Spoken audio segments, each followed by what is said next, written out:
Kemudian Sena datang menemui Shen Yuan itu dan menanyakan kepada Shen Yuan beserta Xin Yu apakah mereka sudah makan. Di kondisi yang semacam ini, Xin Yu tampak cukup panik namun Shen Yuan masih santai. Kemudian Xin Yu pun berkata, "Ya, kami sudah makan. Kau belum makan, biar aku panaskan makanannya." Saat kemudian ketika Xin Yu itu pergi, Shen Yuan menanyakan kepada si Sena tentang bisnis kafe yang makin baik. Dan Sena sudah bekerja keras.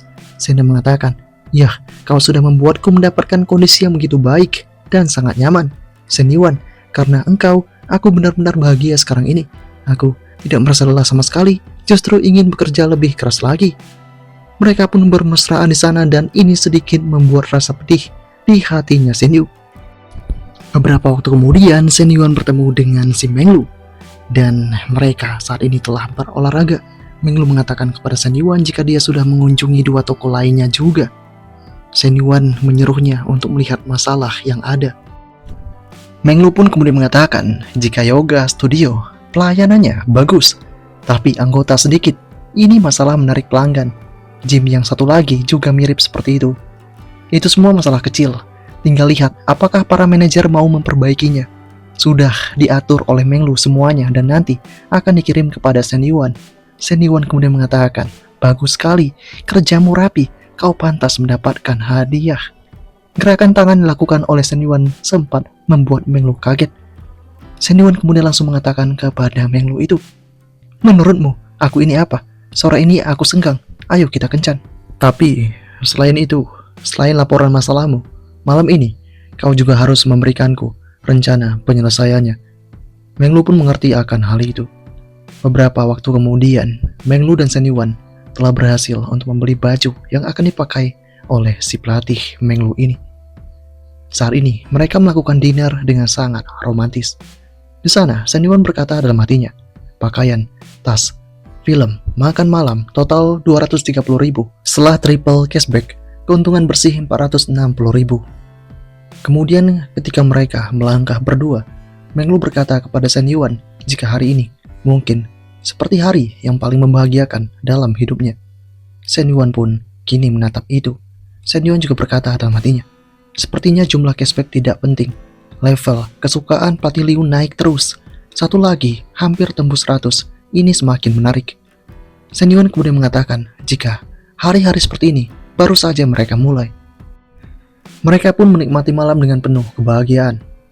Di keesokan harinya, di perusahaan Jingfu, ada manajer umum fitness center, Sun Zhen, yang mengatakan kepada Shen Yuan, "Pak, aku datang untuk self review.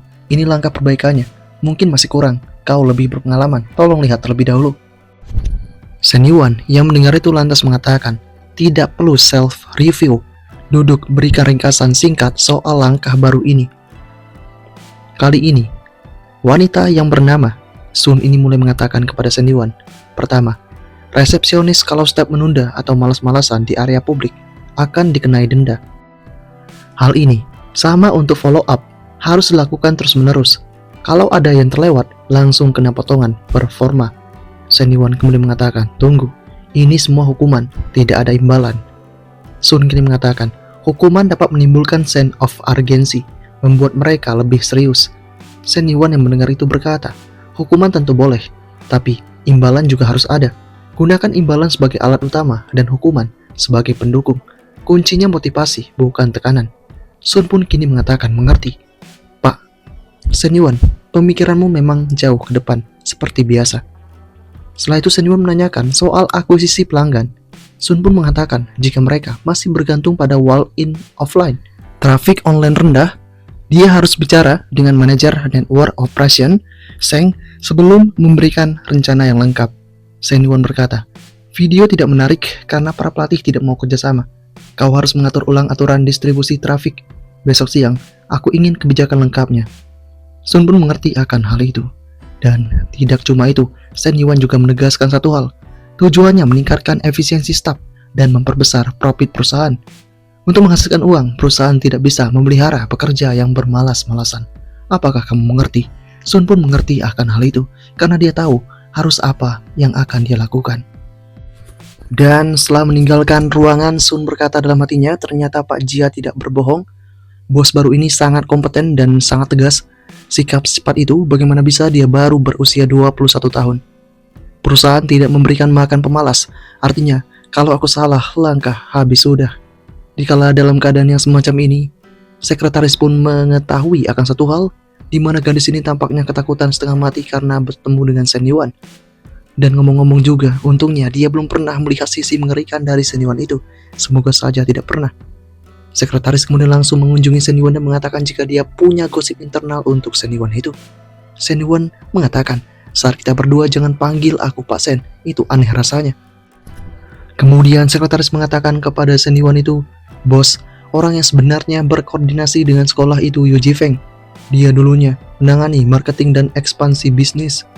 Tapi Jian Nansu tidak pernah membiarkan dia pegang proyek besar, jadi dia ditekan lebih dari 2 tahun.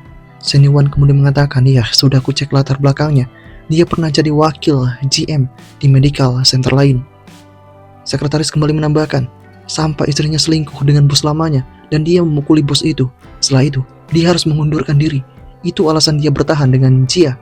Dia tidak bisa ganti pekerjaan lagi dalam waktu dekat. Shen Yuan pun kemudian mengatakan, wah, sekretaris kecilku, memang benar-benar pandai. Kau bahkan bisa menggali gosip seperti itu. Kau memang hebat. Apakah saat ini kau sudah punya pacar? Dalam kondisi yang semacam ini, sekretaris terdiam begitu saja. Dia hanya berkata dalam hatinya, kenapa tiba-tiba dia tanya begitu? Padahal dia sudah punya banyak sekali wanita. Apakah Shen Yuan telah bosan dengan yang besar dan ingin mencoba yang kecil sepertiku ini?